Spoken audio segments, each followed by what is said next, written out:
क्या होगा अगर आप हर दिन चलना शुरू कर दोगे? मैंने एक ऐसी स्टोरी पढ़ी जिसने मेरा दिमाग हिला के रख दिया। एक इंसान था जिसका नाम था जीन। उसने अपने आप को एक छोटी सी जेल सेल यानी अपनी बोरिंग स्ट्रेसफुल लाइफ से बाहर निकलने का, बचने का एक डिसीजन लिया।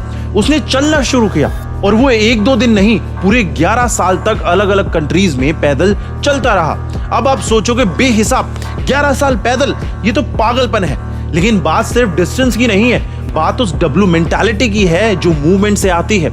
आज के टाइम पे हम सब अपनी कुर्सियां अपने मोबाइल के स्क्रीन के सामने कैद हो चुके हैं, लेकिन साइंस प्रूव कर चुकी है कि सिर्फ थोड़ा सा एक्स्ट्रा चलने से आपकी पूरी बायोलॉजी ट्रांसफॉर्म हो सकती है। आज हम डिकोड करेंगे कि एग्जैक्टली आपकी बॉडी पर क्या होता है जब आप कंसिस्टेंटली वॉक चलते हो। Let's get straight to the science.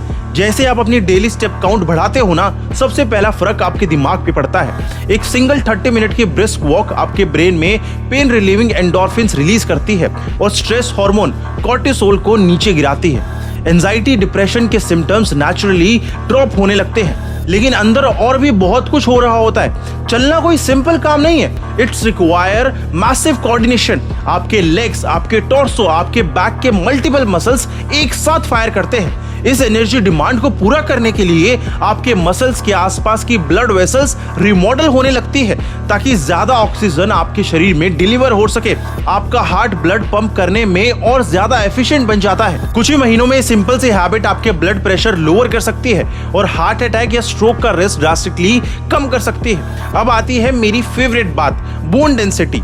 जैसे हम जिम में प्रोग्रेसिव ओवरलोड करते हैं ताकि मसल्स बढ़ सके, वैसे ही वॉकिंग आपके बोन के लिए रेजिस्टेंस ट्रेनिंग का काम करती है। जब आप चलते हो ना, तो आपकी बॉडी का वेट हर स्टेप के साथ आपकी हड्डियों पर पड़ता है। ये स्ट्रेस एक्चुअली में एक अच्छी चीज होती है। ये आपकी बोन को सिग्नल देता है स्ट्रॉन्गर बनने का और कैल्शियम प्लस मिनरल्स का ऑब्जॉर्प्शन बढ़ाने का। एज के साथ साथ जो बोन डेंसिटी कम हो जाती है ना, वॉकिंग उसको रिवर्स करने में आपकी मदद करता है। होलिस्टिक वेलनेस का बेसिक रूल यही है, you have to move to keep the machine running smoothly. इसके अलावा लाइफ लॉन्ग वॉकिंग आपके टाइप 2 डायबिटीज, कई तरह के कैंसर्स और डिमेंशिया के रिस्क को दूर कर सकती है।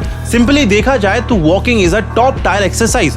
अब आप कहोगे कि भाई शाम को 8 बजे के बाद हैवी लिफ्टिंग के बाद मुझसे 10,000 स्टेप नहीं चले जाते, और यही सबसे बड़ी मिसअंडरस्टैंडिंग आती है। एक्टिविटी ट्रैकर्स ने 10,000 स्टेप को एक गोल्डन रूल बना दिया है, पर स्टडीज कहती है कि कोई भी इंक्रीमेंटल इंक्रीज इन स्टेप्स आपको बेनिफिट दे सकती है। मुझे पता है कि हमारे शहर वॉकिंग फ्रेंडली नहीं है, बाहर ट्रैफिक है, पोल्यूशन है, ढंग के साइड वॉक्स नहीं है। बहुत सारे शहर तो सिर्फ गाड़ियों के लिए ही डिजाइन किए गए हैं, लेकिन एक्सरसाइज से बॉडी बनती है, बहानों से नहीं। अगर ग्रीन वेज या पार्क नहीं है तो अपने स्टेप्स को डेली रूटीन से छुड़ाओ। लिफ्ट की जगह सीढ़ियों को इस्तेमाल करो, गाड़ी को थोड़ा सा दूर पार्क करो।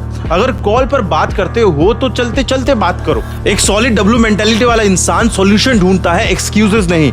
बॉटम लाइन क्या है, कार्डियो को अपना दुश्मन मत मानो। अपनी हेवी ट्रेनिंग और हाई प्रोटीन डाइट के साथ साथ उस बेसिक ह्यूमन मूवमेंट को ऐड करो जो हम आज भूल चुके हैं। चलना शुरू करो। अगर आपको अपने गोल्स को हिट करना है, नो नॉनसेंस स्ट्रक्चर्ड अप्रोच चाहिए, चाहे फैट लॉस हो या मसल गेन या न्यूट्रिशन को मास्टर करना है, then let's get to the work. आप डायरेक्टली मेरे साथ 1-to-1 कंसल्टेशन बुक करा सकते हैं। मैसेज कीजिए हाय और मैं आपके साथ कनेक्ट करूंगा।